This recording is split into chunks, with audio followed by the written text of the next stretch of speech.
also remember, I think this is so important. When we're looking at losing weight, when we're looking at maintaining our weight, it's really easy to get into a pattern of obsession. And that is just as dangerous as having the weight on in the first place, right? So we want to look at these opposite extremes and we want to be somewhere in the middle. So on one end, we have excessive calories, right? We're eating way too much. We're eating way more than our body needs. What happens is our body will use the calories, the nutrients that it needs, and then it will either dump the excess, or when it can't process it fast enough, it will process it in the form of fat cells, right? And so what we're trying to avoid is the excessive calorie ingestion, taking in way more, especially empty calories that our body doesn't need and can't use. On the other extreme, we don't want to be so avoidant of calories that we're not giving our body the fuel that it needs. And even worse, I think developing mental patterns that can lead to eating disorders, that can lead to malnutrition, muscle wasting. Oftentimes we get in these cycles with food where we excessively eat and then we punish ourselves by, holding back on food. And these are the patterns that we want to avoid. We want to be right in the middle. And so think about that. We've got to avoid the obsessive cycles. And sometimes, I believe, for me, that means just taking a break from thinking about it, right? And you don't want to do that for long periods of time. But there are times when I feel myself getting into this obsession of, okay, I've got to make sure that I'm getting the right nutrients and not eating anything extra. And sometimes I just have to take a break for a second and say, okay, these thought patterns are not helping me. I need to cut it off and then restart. And so let's remember that to keep a healthy balance as we're looking at all of that. And just recognizing that making sure our mental health is good through this process is important. Okay, so we talk about calories in and calories out. The problem is, in general, that's a great rule of thumb, right? When we're talking about excessive calories, we've got to be not taking in more calories than our body can process. But it's not that simple, right? If my limit is 2,000 calories a day and all I eat is 2,000 calories of ice cream, it may help me not gain the weight that day, but it's not giving my body the nutrition that it needs to be able to keep functioning and to build muscle and to be able to then keep my metabolism up and all of that. So we want to focus tonight on the calories that we choose and why they matter. So let's simplify this. I really love this chart because, we talked earlier about exceptions. We talked earlier about taking a mental health day. We talked earlier about, needing to go to those barbecues and family gatherings sometimes. If we can get out of this mindset of all or nothing, which most of us live in, and if you're doing all of this hard work to lose that weight, then you're terrified of gaining it back again, right? And sometimes that can lead into those obsessive thought patterns where we don't feel like we can ever take a bite of anything that doesn't have enough protein or fiber in it, right? But if you adopt this mindset, I think this is a really healthy place to live. 85%, that's our patterns, right? This is the day-to-day, this is what we wake up and we do over and over again. 85% of the calories that we should be ingesting are the nutrients that are on the food group recommendations that we need for healthy bodies, right? And so our focus each day on the food should be, what does my body need for fuel? And then that 15% is available to you for those exceptions that you want to make. But you want to kind of try to follow this 85-15 rule as far as weight maintenance goes, right? Okay. So I love this quiz. If you were on a little bit early tonight, you can follow the link in the chat window. And this will give you kind of an idea. It's a really quick quiz, so if you haven't had a chance to do it, go ahead and jump on and do it.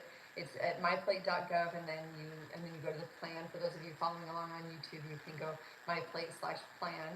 And what it will do is it will just take into account things like your age and your height and weight and your basic activity level. And then it will give you kind of a basic idea of how many calories you have per day to be able to maintain the weight that you're at right now. So again, we're not talking about weight loss, right? We're talking about weight maintenance once you've gotten to a point where you want to be. So I'm going to give you an example from me. This is actually my InBody scan from a year ago. I didn't give you an updated one because I already had this one. But if you look at this InBody scan of mine, what this shows is that based on all of the things that I entered in, I have about 2,200 calories per day to maintain my current weight. So I need to be, on average, not eating more than that. And again, we're going to talk about, that shouldn't all be ice cream, right? Those calories matter, but that's maybe what I'm aiming for, right? Now, if you look at the in-body results, we're looking at, this is really interesting, the basal metabolic rate, right? That's 1,489 on mine. And that's the calories that I burn before I ever wake up in the morning. So you think about that, that makes a lot of sense, right? And then that gives me, I'm doing quick math in my head, right? Another 700 calories that I'm burning just with my workout during the day and just with my moving around during the day. And so then that makes sense, right? The calories in versus calories out kind of. But there are some nuances to that, right? The more muscle I build, the higher my metabolic rate goes up, and it doesn't take that into account. So there's some nuance to it, but this gives you just kind of a quick cutoff, break-off point to just kind of give you a picture of what you're kind of aiming for. And then to get more detailed, you want to come in and talk to Dr. Shill, because he can give you a lot more of the science behind you and what you specifically need based on all of the data. So we already talked about my plate, so I'm going to move on past that. And then we're going to talk about each of the building blocks of a nutritious diet.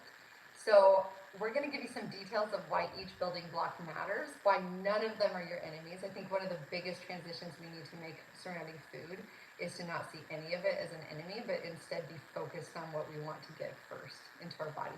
So we talk a lot about protein, and the reason for that is that protein is the building block for your muscles. Muscles are essential for weight loss and weight maintenance because it's the higher levels of muscle mass that helps you burn higher levels of fat. So that calories in, calories out picture totally changes based on how much muscle mass you have. Okay, so we know that protein is the principal component of muscle tissue. So the more protein you eat, the more muscle you're going to see, muscle building, you're going to see better muscle maintenance, right? Especially as you age, that's so important.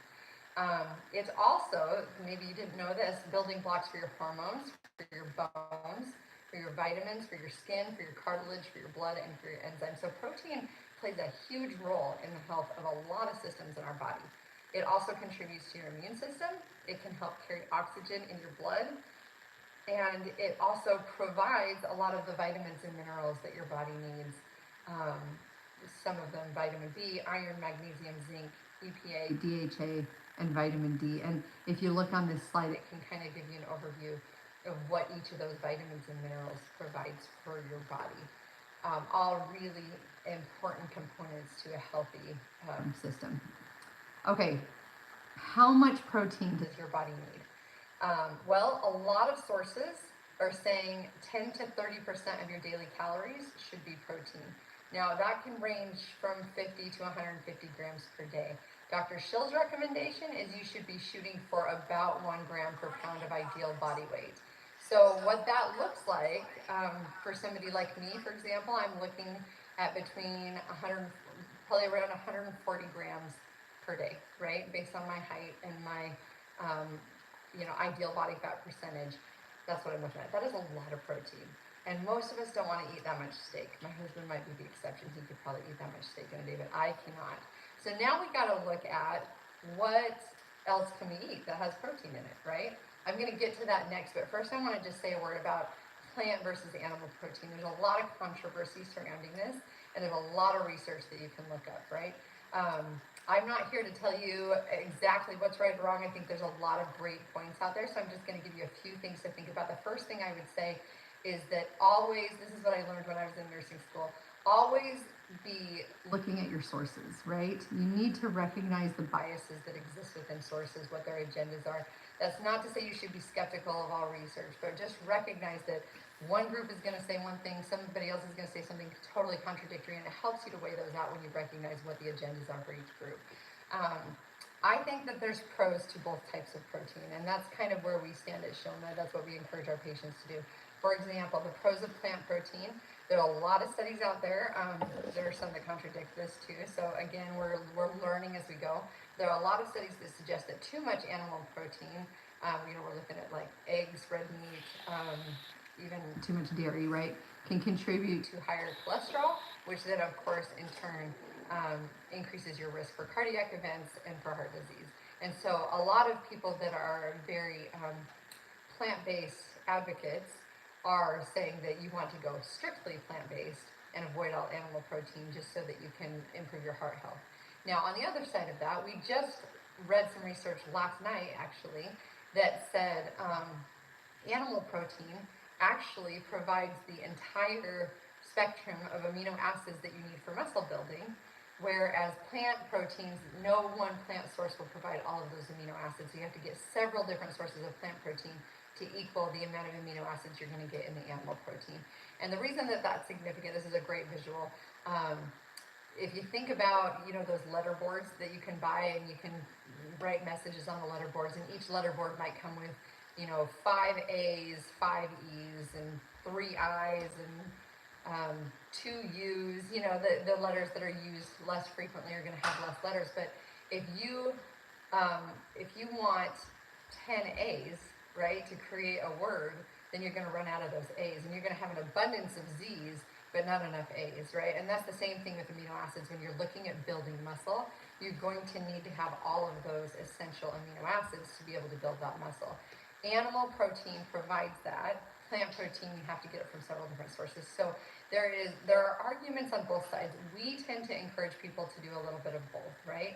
If you're not doing all animal protein, you're going to keep your cholesterol at a healthy range. If you're not doing all plant protein, you're getting enough amino acids to be able to do that muscle building. So that's our stand on it. If you have questions about that, please talk to Dr. Shill about it. He's done extensive research in this area so that he can help you with that. So what do we eat? We can eat meats, poultry, fish, legumes, peas, beans, lentils, tofu, soy-based foods, eggs, nuts and seeds, milk products, grains in moderation, cheese in moderation, fruits and veggies. Some of them have protein in them. Lower levels, right? So we're not dependent on our protein through fruits and vegetables most of the time. And then just so that you're aware, since we sell a lot of protein powders, and we encourage you to use protein powders as a supplement to increase your protein, if you're curious, the protein powders that we use mostly get their protein from grass-fed whey, so that's an animal product. We do have some vegan sources that pull it from seeds and nuts as well. So if you're curious where that protein is coming from, that's what that is. Okay, so here's some protein ideas if you need some ideas for how to make meals that are loaded with protein. Last September, we had a great guest speaker. If you want to go back and review it, her name was Jen Mitchell. She's a friend of mine from Iowa who owns a huge garden in her backyard and cooks almost entirely plant-based. And she taught me how to make these taco lentils, which I used to hate lentils until she showed me this recipe. And wouldn't you know it, they taste just like actual meat lentils. I had no idea you could do that with lentils, and so this is something that we like to make on occasion. Great, chock full of protein and fiber as well. So also our guest from last year, Whitney Bean, taught me how to make this bean soup, actually, ironically, same name. This is a super easy meal. I can do it in less than 15 minutes. It's got lentils and beans, taco seasoning. It's a really yummy, great meal. All of my kids will eat it. And it's really, you can go ahead and screenshot these. I know they're small, but you can blow them up if you want to use them later. We also just love to throw meat on a salad, and we are big fans around here of just grilling up steak and eating it with veggies. So those are some ideas for how to add protein in your diet. All right, let's talk about carbohydrates. This is another word that I think in weight loss often becomes an enemy. And I think, again, we just have to understand it better. Carbohydrates are essential for our body. It actually provides glucose, which is our body's main energy source. And again, the problem isn't the carbohydrates. The problem is the abundance of carbohydrates. So we want to use carbohydrates wisely and in moderation, but not make them the enemy, because our body would not do well without carbohydrates. They're stored as glycogen in our muscles and our liver, so those organs actually need carbohydrates for survival and for growth. And they provide fiber in a lot of sources, which is essential for healthy digestion. And they also provide a lot of nutrients. And again, we're talking about, there are a lot of carbohydrates that have all of this stripped away, right? So whole grains is really the ideal way to access carbohydrates. But in the right channels, they can provide vitamin B, thiamine, riboflavin, niacin, iron, magnesium, folic acid, and selenium. So they're really great for our bodies. They can help combat iron deficiency anemia. They are good for building bones and releasing energy from muscles. We actually have to have carbohydrates in order to use our muscles. And then they support a healthy immune system and a healthy nervous system. So you can see, let's not get rid of carbohydrates. Let's just be wise about our use. So we're looking at 120 to 130 grams per day, right? And then if we can shoot for half of our grains being whole grains, that's going to be the best for our body. Dr. Shill's recommendation for those who are who have lost the weight, targeting 100 to 120 grams per day. And this is going to change with how much activity we're doing and what our muscle building goals are, right? Ironically, you know that we're working with you on muscle building through the OptiFast phase, but what you're going to find is that our main goal through the weight loss phase is to maintain muscle. And really, it takes adding in these carbohydrates and the protein to be able, well, we have a lot of protein in the OptiFast, but really it's the carbohydrates when we start eating, that's when we start seeing that muscle build. So this is important. Okay, so we're gonna breeze over this. Go ahead and take a picture of this slide if you want to learn more about it later. We could spend all night on all of these areas, and I want to make sure that we keep moving for you. But knowing the difference between complex carbohydrates and simple carbohydrates, basically how much we process those carbohydrates is important. Because again, the more processed we get, the more we're stripping those nutrients away, right? Okay, so some of our favorites for carbohydrates, I have to say, Dr. Shill is super into making sourdough bread. He has been experimenting with it. This is so funny. Most of you know Jill, our office manager. She snapped this picture the other day and sent it to me, and she said, "Did you think that this is what he was going to be doing today at work?" And sure enough, here he is in the office proofing his sourdough bread, getting it ready to bring home for our 12-year-old who loves his sourdough bread. And so, and sourdough bread is a great example of something that's homemade, that's rich in nutrients, and also that with the sourdough, it's great for your digestive system. And so this is something that we love at our house.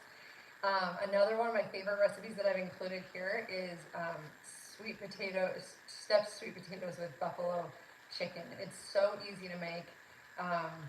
The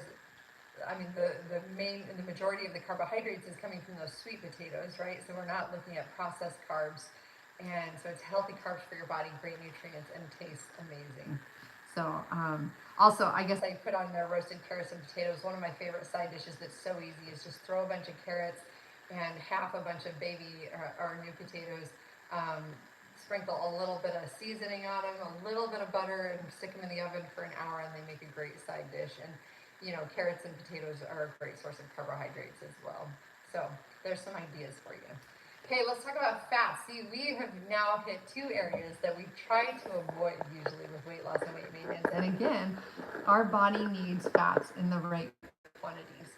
So why does our body need fat? Well, you think about people that do go to that opposite extreme, right? Maybe develop eating disorders, maybe or just have goals that are unrealistic, that are maybe society-based, cultural-based, but not really healthy for our bodies. And the reason is that our body does need some fat, especially women store some fat.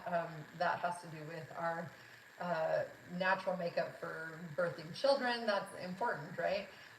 But everybody needs some fat, and it can insulate us from extreme temperatures. If you'll notice, has anybody here noticed that when you drop large amounts of weight, you're colder?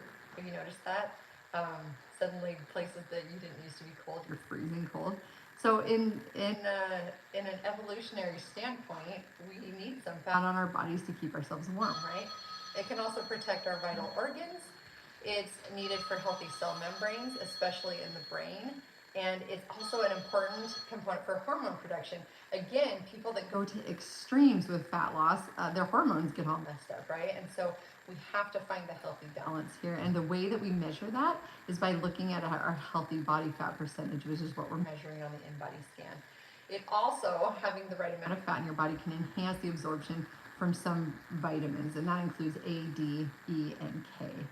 So how much do we want of fat in our body? Well, we're looking at, according to the American Heart Association, and of course they look carefully at this, right? Because high levels of fat are going to contribute to the increased risk of heart disease, right? And so the AHA is suggesting less than 25 to 35% of your calories each day should have fat in them, right? Dr. Shill's recommendations, that's going to vary based on so many factors, and that's why you come and work with him on one-on-one. A lot of our Altera meal plans follow a 40-30-30 rule. We're looking at the macronutrients there, right? We're looking at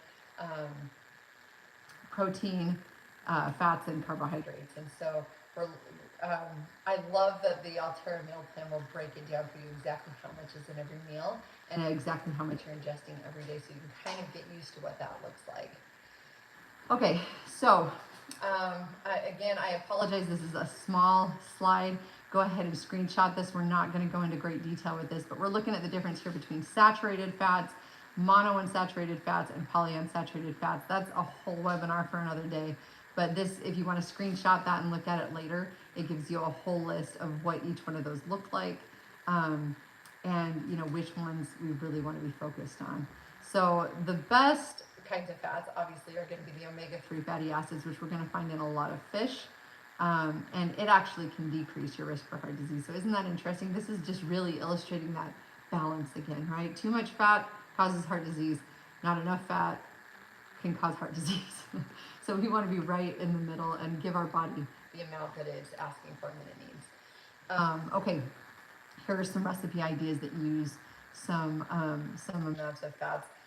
Top is our favorite Swedish meatball dish. We just use, gives you some protein in there too. And then it's just a cream-based sauce that you can put over rice, and it's one of our favorites. On the bottom is a chicken gnocchi dish with a lot of vegetables, and I love it because it does have some healthy fats in it, but it also gives you the option to put tons of vegetables in it. And I always like to use things like zucchini and squash, which I personally don't love on their own, but when you mix it in with all of these great flavors, and you've got a little bit of Parmesan cheese and you've got some pesto in there, it tastes really good, and it's a great way to get some of those veggies in that you might not otherwise really love to eat. So those are some ideas for you. Obviously fruits and vegetables, so let's talk about that for a minute. I think this is the one that we're most familiar with. We know we should be eating more vegetables, right? But let's look at all of the ways that vegetables really strengthen our bodies, okay? Potassium maintains healthy blood pressures. This can come in the form of so many different vegetables: sweet potatoes, white potatoes, tomato products, beets, greens, soybeans, lima beans, spinach, lentils, kidney beans, acorn squash, kohlrabi, yucca. I don't even know what yucca is, so if you've eaten yucca, please tell me what it is in the comments. But potassium is important for heart health, and potassium actually has a really small range of healthy in the body. It's 3.5 to 5. And working in the ICU for a lot of years, we watch potassium really closely because it's amazing how when you get out of that range, your heart starts to fail really quickly. So it's really interesting how maintaining a good potassium level is really essential to heart health and your blood pressure. Dietary fiber is essential for healthy digestion, right? It also really reduces your cholesterol and your risk of heart disease. So fiber is huge in vegetables, right? Almost all vegetables have good sources of fiber. And fiber, I kind of like it. You have a lower goal, right? Protein can seem kind of overwhelming, but fiber, we're really shooting for about 35 grams per day. And that feels a lot more doable. If you're filling your day with fruits and vegetables, you're going to have an easier time hitting that fiber goal. Vitamin A, vitamin C.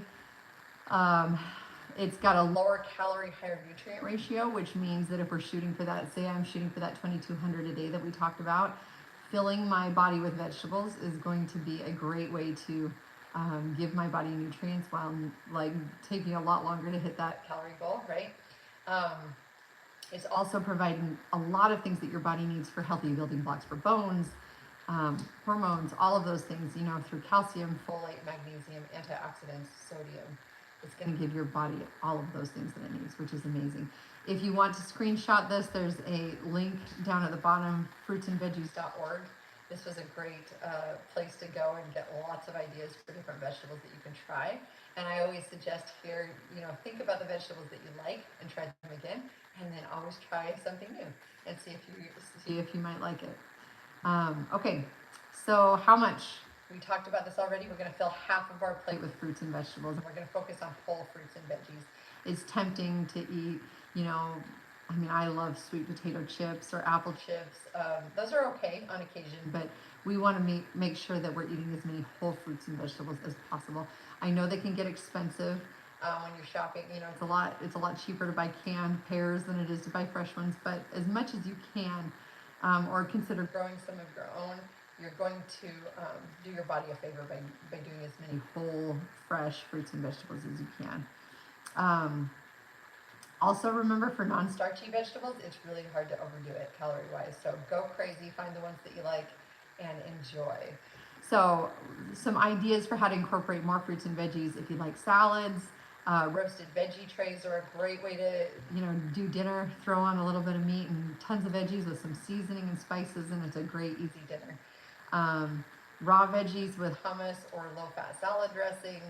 Grilled veggies if you're somebody who likes to grill, kebabs, and then just add vegetables wherever you can. Add them to casserole dishes, like I was saying with the chicken gnocchi, right? It doesn't hurt to throw in some extra veggies, especially if you've got a sauce that you like that's going to help you want to stomach it more if it's something that's not your favorite. You're making a sauce to go over something, chop up some veggies or blend in some veggies. You're making a smoothie, blend in some spinach, and there's lots of ways to just add veggies here and there. Some people will say they'll even add them to pancakes or brownies or all kinds of things. Just throw in those veggies wherever you can. Okay, here are some of our favorite vegetable recipes. Go ahead and screenshot that if you'd like to learn more. I'm just going to really quick tell you what they are. That top left one is a P.F. Chang's copycat that I've used for years. I love it. It just says tofu in the recipe. I always substitute it with chicken just because I like chicken better. But that's straight from what it tastes like at P.F. Chang's with a kind of a peanut-based sauce, and it's really good. That middle one is one of our favorite salads. You can marinate the chicken in a honey mustard marinade, throw it on the grill, and then chop up some bacon and avocado and tomato and corn and throw it together. And man, it is a good salad. We love that one, especially in the summertime. And then this one on the right, it says it's a summer corn chowder, but I make it year-round. It's great in the wintertime too, but it's almost entirely veggie-based. It has a little bit of half and half in it and some bacon. And full disclosure, we usually put more bacon in than the recipe calls for, but it's so heavy veggie-based, and my kids will eat it just because the flavors are so great. So it also throws in some things that maybe you don't normally feed your kids. Maybe you do, but things like zucchini, and I'm just realizing that that's a little confusing. The middle recipe is the one that's the corn chowder. The recipe on the right is the salad. I know it says for salad, but just in case anybody was confused, because I got confused for a second. So there's some ideas how to throw more veggies in. Okay, let's talk about fruit for a minute. Again, with the potassium, here are some high source potassium fruits. We've got bananas, prunes, dried peaches, apricots, cantaloupe, honeydew, orange juice, jackfruit, guava, kiwi, and also great sources of fiber with our fruits, right? It reduces our blood cholesterol and heart disease, helps with digestion. Vitamin C, we know all about vitamin C in fruits, especially with citrus fruits. Did you know that vitamin C can help with wound healing? So if you're somebody that's struggled with open wounds that won't heal, a lot of that's going to be helped with weight loss, but some of that's going to be helped with increased amounts of vitamin C in your diet. It also improves teeth and gum and bone health, iron absorption. We're same thing, a lot of lower calorie, higher nutrient ratios, and it also provides a lot of nutrients that your body needs, just like vegetables. We're looking at calcium, folate, magnesium, antioxidants, and sodium. So antioxidants, as you know, lower your risk of cancer. So another reason to eat those fruits and veggies. All right, again, half your plate fruits and veggies. We're looking at whole fruits and veggies. Try to eat the rainbow, right? So as many colors as you can get into your diet, you're going to be varying the vitamins and minerals and nutrients that your body is getting. What to eat: fruit salads, raw fruit from a bowl or fridge. I think I've mentioned this on here before, but we just love to just dump a bunch of fresh fruit in a bowl and stick it on the counter, and our kids will just eat it all day long. Frozen fruit is another favorite snack for my kids. They love just snacking on pieces of frozen fruit. They love sticking it in smoothies. And look at the packages of the frozen fruit. Make sure there's not additives in it. A lot of frozen fruit packages will just say that all it is the fruit and it's been chopped up and frozen. I always look for that. Dried fruit, although watch for added sugar in dried fruit. Did you know how much sugar is in craisins, for example? I had no idea. But I looked at the label one day about a year ago and I was like, oh my gosh, this is not, I thought it was just dried cranberries, but no, there's a lot of sugar in it. So watch for the added sugar on the labels. Add fresh fruit to just about anything, right? Add it to yogurt, add it to salad, add it to pancakes or waffles. We like to put blueberries in our pancakes. We use the Clean Simple Eats pancake mix. Another trick that I learned that I think I mentioned a week or two ago, if you use Clean Simple Eats German pancake mix and then just top it with high protein vanilla yogurt and berries, oh man, that is the best breakfast. And then you've got the high protein, the fresh fruits, and those healthy digestive enzymes that are in yogurt as well. So there's some ideas. Bake or grilled fruit. Have you ever grilled peaches? Man, those are good. So lots of ideas for how to get more fruit in your diet. This was my 7-year-old who's decided that he's big enough to make his own smoothies. And it's pretty cute and really messy, but my kids just love it. We just always keep all of these bags of frozen fruit in the freezer. They just throw it together, and even the 7-year-old can make it himself. One of my favorite things to do is just do a big fruit salad and don't add anything to it. If you add anything, you could add some lime juice or something, but I don't add any sauces or creams or anything like that. Just chop up lots of strawberries, throw in some raspberries and blueberries, chop up some bananas, maybe add in some melon. Just get a big old fruit salad, and it's so good. Maybe some kiwi too. I like some of that in there. And then another idea is if you just have a bed of spinach, throw a bunch of berries on top, and then a little bit of feta cheese and a vinaigrette is a great, colorful, beautiful, super yummy salad. Way to get a lot of fruits and veggies in one shot. Okay, we're wrapping up here. We're going to talk about dairy for just a second. We know dairy is important for calcium and vitamin D. That's going to strengthen your bones and your teeth and prevent osteoporosis. We're looking at potassium again. Isn't this interesting how so many of these high nutrient foods include potassium, which is so important for our body? We're also looking at phosphorus, vitamins, protein, just so many different things that your body needs in dairy. So don't make dairy the enemy, right? We're going to, again, put it in the right quantities, but dairy has some good things. Milk is good for you. Cheese is good for you. We just want to make sure that we do it in the right quantities. You're going to eat less of the milk and cheese because it's higher calorie than the fruits and vegetables, but you still need it just as much as the fruits and vegetables. We're going to look at yogurts. I suggest high protein yogurts with less sugar in them. It's hard to find yogurt with less sugar, and honestly, if you're used to the really sugary yogurts, it's hard to go back. So those of you who are on OptiFast who love yogurt, when you get off the OptiFast, try the really low sugar yogurts. Don't go straight back because your tastes will have changed, and this is a really good opportunity for you to try something new in a time when it's not going to taste super stale to you after being really used to that high sugar. And then eventually what happens is our taste change so that if you go back to the high sugar, it'll taste too sugary to you. And that's the goal, right? You're not depriving yourself. You're changing your tastes and your wants to be something that your body needs more. Okay. Lots of suggestions for ways to mix dairy in. Kefir is a higher protein milk. It's not necessarily something you want to drink, but it's great to throw in smoothies for a little extra protein. I love cottage cheese. Not everybody does, but it's a great dairy option for those nutrients and for protein at the same time. You're going to want to look at cream cheese, sour cream, cream, and butter as higher fat and lower calcium than like milk and cheese and some of these other options above. So they're not included in this category. They're not necessarily bad in low quantities, but just recognize that they're not giving you as much of the vitamins and the minerals and the protein that your body can use. We're not going to go into this a lot, but just know that studies are mixed, low fat versus full fat milk products.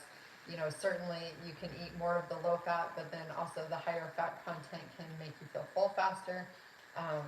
Some of the lower fat stuff strips out some of the important components. So just know that there's a lot of mixed studies on that. Okay. Some of our favorite healthy dairy recipes, right? Apples and cheese. I have a chicken curry salad that puts some fancy cheese in with apples and a curry mixture, and it's really, really yummy. I didn't put a picture of it on here. I apologize for that. Mozzarella cheese with some tomato and balsamic vinegar. Simple white sauces to thicken and flavor soups. Veggies, biscuits, and gravy, that kind of thing. And then again, with the high protein yogurt, with high protein granola and berries can be really, really good way to start your morning. Okay, let's talk just for a second about water. This will be the last thing. I'm going to take 1 minute on water. We know how important water is. We've seen the difference when we're drinking enough water, but we oftentimes struggle to get enough water into our daily routine because it takes intentionality to make sure we're drinking enough water. So just know that it protects your organs and tissues, flushes waste from your body, it improves your skin and hair. It actually improves and expedites your weight loss, if you didn't know that. It carries your nutrients and oxygens. It makes everything run smoothly. It lubricates your joints. So make sure you're drinking that water. You want to be going 13 cups a day for men, 9 cups a day for women. Dr. Shill recommends for everybody to be drinking between 80 and 120 ounces per day. And if you have one of those fancy water bottles we got here, those are 40 ounces. So that's 2 to 3 times a day that you're filling those up. And that, if you look at it that way, it doesn't seem super unmanageable. Some ways to get more water into your day if you're just bored of drinking water, and I've got to say I fall under that category. I need something to switch it up. Make sure you have a water bottle that you love. Honestly, it is not the same experience drinking water out of 2 different containers, and so you've got to appreciate the taste of the water bottle you're drinking out of, the ease of it, the way that it works. Find a water bottle that works for you. If it's not one of ours, find something that you really like. Have it with ice or without ice, however you prefer it, infusing it with fruit. And then, of course, we sell a whole variety of options to help you with that as well. Clean Simple Eats offers greens, electrolyte mixes, collagen beauty products. They are so tasty, and they really help me be motivated to keep my water intake up throughout the day. Just Ingredients has water flavors that are really cheap compared to all of our products that we offer. Try them out if you haven't already, because they're a really affordable way to flavor your water up. And then our newest product, if you haven't tried it yet, this is LMNT, which is really focused on sodium. Now, if you have heart problems, this is something that we're going to recommend you don't use right at first or cut in half. But for those of you who are looking for flavored water, but also for relief from restless legs, from electrolyte imbalances, for looking for an after workout boost, and if you're looking to curb sugar cravings, this is actually a great way to do that. This salty but sweet flavor can actually really help you with your sugar cravings throughout the day. So come check them out in our office if you haven't already. And then we're just going to close up by just mentioning there are 13 essential vitamins and minerals that really need to be obtained from whole food sources, and it's really eating that full variety of those whole food sources that's going to give you the vitamins and minerals you need. And incidentally, Dr. Shill will tell you that if you're eating a wide variety of plant-based foods, most people are not going to need supplements, which is really cool, isn't it? Okay, and we are going to just mention as we close tonight that if you are doing this right, you're not going to be hungry.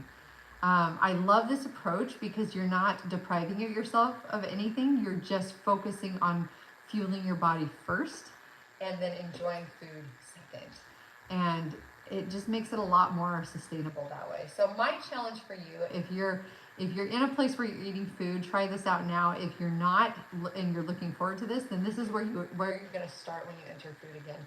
Pick one of these categories and don't eat anything that is not high nutrient until you've filled your body with the adequate amount of this category first. So if you're picking protein and you're saying my body needs 140 grams today, then you plan your meals out to make sure that you get 140 grams of protein.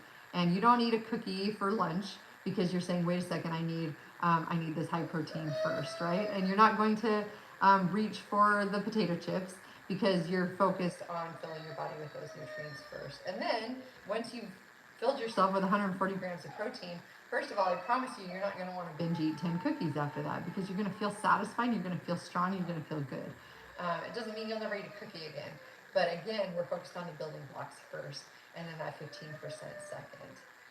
second. Okay, here's some sources to end up with, and just want to tell you that, again, we believe eating should be an enjoyable experience. We believe it should be a balanced experience.